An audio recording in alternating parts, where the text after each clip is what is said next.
घाटे में प्रत्याशी को बदल दिया गया है। उपचुनाव में यहाँ से दिलीप वर्मा चुनाव लड़ रहे थे, इस बार मुनिया देवी को टिकट दिया है। क्या लग रहा है, अंतर है, चुनौती पा रहे हैं? अभी देखिए, बांग्लादेश के घुसपैठी की बात कर रहे हैं, बड़े बड़े नेता कर रहे हैं, भारत सरकार के मंत्री कर रहे हैं, कहीं का चीफ मिनिस्टर आगे कर रहा। बांग्लादेशी को झारखंड आने के लिए आसाम क्रॉस करना होगा जहां आपकी सरकार है, बंगाल से आएगा जहां दूसरी सरकार है, बिहार होगा आएगा जहां बीजेपी की गठबंधन की सरकार है। साबित करेंगे एक भी कोई बांग्लादेश का झारखंड में आया है क्या? एक नई नवेली पार्टी अभी जेल के आई थी, उनके प्रत्याशी रिजवान क्रांतिकारी कल हेमंत सोरेन के सामने जो है जेएमएम का दामन थाम लिए।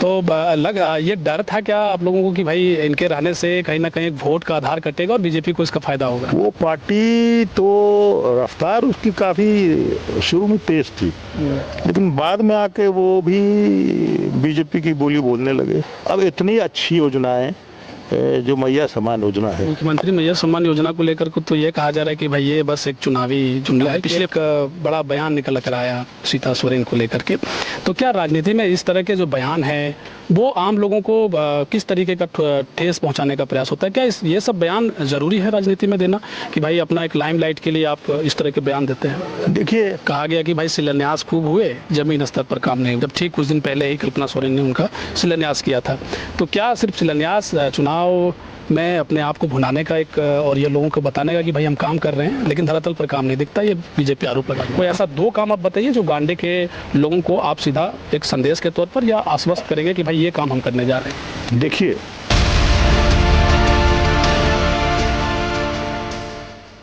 नमस्कार, आप देख रहे हैं समाधान कब तक। झारखंड में धीरे धीरे चुनावी गतिविधियों की तस्वीर आप देख रहे होंगे।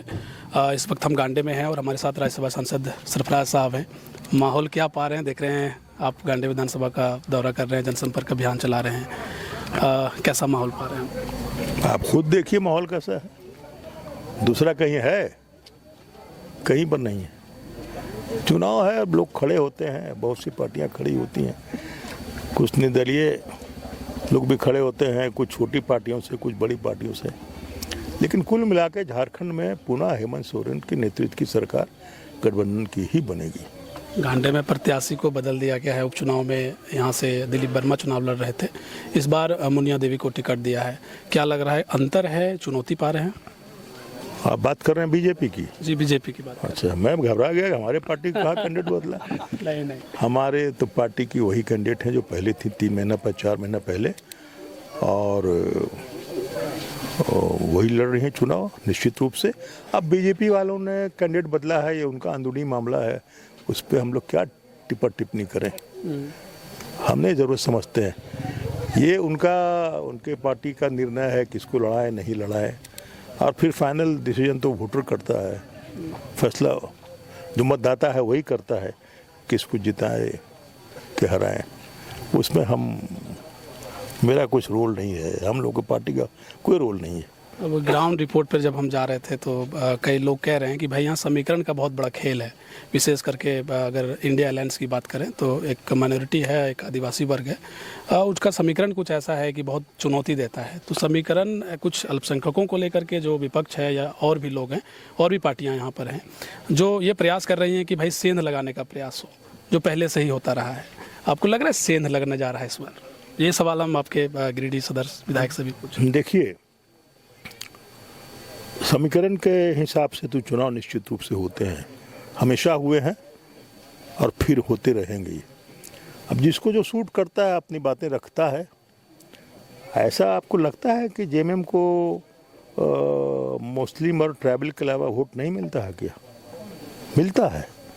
जो इस बात को कह रहे हैं कि तुष्टीकरण ना फलाना ढकाना, वो लोग अपने वोटर को या जो आदर्श वोटर हैं उनको गोलबंद करने के लिए सब बातें की जाती हैं, जो हमेशा इलेक्शन के टाइम में ये सब बातें उठती हैं और फिर इलेक्शन ख़त्म हो जाता है तो 5 साल तक कोई सब बात नहीं करता। अभी देखिए, बांग्लादेश के घुसपैठी की बात कर रहे हैं, बड़े बड़े नेता कर रहे हैं, भारत सरकार के मंत्री कर रहे हैं, कहीं का चीफ मिनिस्टर आगे कर रहा, दूसरे राज्यों के। तो और फिर चुनाव के बाद फिर ये लोग कहाँ चले जाते हैं? साबित करेंगे एक भी कोई बांग्लादेश का झारखंड में आया है क्या? ये सिर्फ अपने वोटर्स को गोलबंद करने के लिए वोटरों के अंदर गलतफहमी फैलाने की सब बातें होती हैं। समझ लगता गए? है समीकरण को लेकर के बहुत ज़्यादा आप लोग सब चीज़ें ठीक करने पे लगे हैं। एक नई नवेली पार्टी अभी जेएलके में आई थी, उनके प्रत्याशी रिजवान क्रांतिकारी कल हेमंत सोरेन के सामने जो है जेएमएम का दामन थाम लिए। तो ये डर था क्या आप लोगों को कि भाई इनके रहने से कहीं ना कहीं एक वोट का आधार कटेगा और बीजेपी को इसका फायदा होगा? नहीं नहीं नहीं नहीं नहीं, वो खुद चल के मेरे पास आए, वो लड़ना नहीं चाहते थे। मुझे उनके कुछ लोगों ने कई बार मैसेज दिया कि वो चुनाव नहीं लड़ना चाहते, ज़बरदस्ती उनको उनके नेता ने यहाँ भेज दिया था।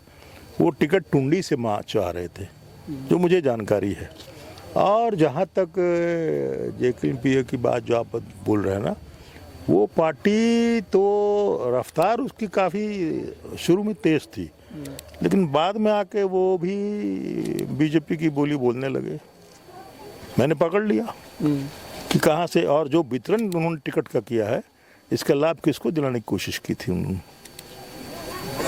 जहाँ जहाँ कैंडिडेट उन्होंने दिए हैं, मोटा मोटी साफ तौर पर रहता है कि बीजेपी के इशारे पर उन्होंने उम्मीदवार उतारे हैं, ठीक है ना। और बड़ी बात के वोटों का बंटवारा कराने के लिए पिछले बार भी 10 अल्पसंख्यक खड़े हुए थे बाई इलेक्शंस में, और इस बार भी 2-4 लोग हैं। अब आज पता चलेगा शाम तक कितने बचते हैं, क्या होते हैं। तो इससे कुछ होता नहीं है।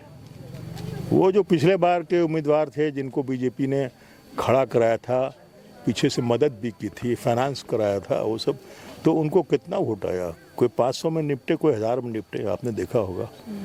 तो वो सबसे हम लोग डरते नहीं हैं। हम लोग ज़मीन में काम करते हैं, लोगों की सेवा करते हैं। अभी देखिए आपके सामने बात हो रही थी कि आपने पीसीसी दिया था, थोड़ा टूट फूट गया है, थोड़ा और भी कुछ चीज़ें इन लोगों की ज़रूरत है।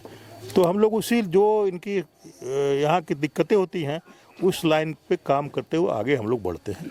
हम सेवा के आधार पर, अब इतनी अच्छी योजनाएं जो मैया समान योजना है, इनका झारखंड बनने के बाद से कई एक बार चीफ मिनिस्टर इनका खुद रहा, इनकी सरकार ज़्यादा रही।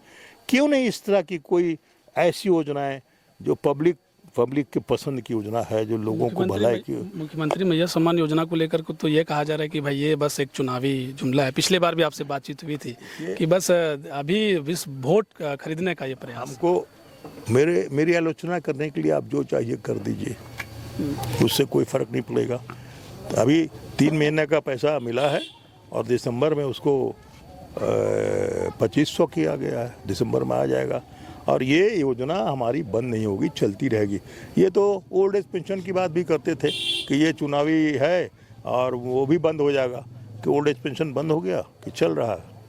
बहुत सारी योजनाएं हमारी सरकार चलती रहेगी, बनती रहेगी। योजनाएं जो हम लागू किए हैं वो हमेशा चलता रहेगा।